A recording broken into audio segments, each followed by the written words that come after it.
lost all these beautiful, beautiful trees in the front, and it was a shame. And I had some plum trees and some apple trees, and they just destroyed them. But it was amazing how many people helped each other and how courteous and polite and cleaning up debris. It was awful. Now you can see from this tree over here, all the limbs are still, broken. I can't get them because they're too high. But the city, the response was wonderful with the brush. I had brush right across the whole front and all the way down the street. 6 foot high, 4 foot wide, and they picked it all up. We only lost power for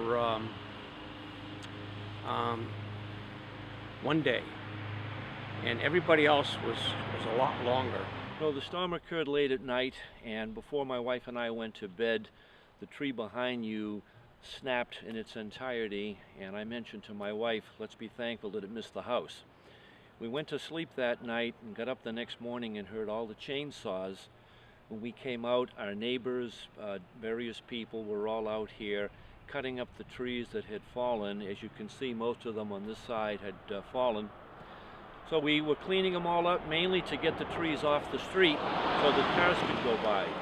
Once we did all that, then we were trimming the branches as best we could because we knew the city was going to come and pick them up soon thereafter. And trees were here before when the builder was building in here, I'd say around 1991 or 92. What were put in were Bradford pear trees.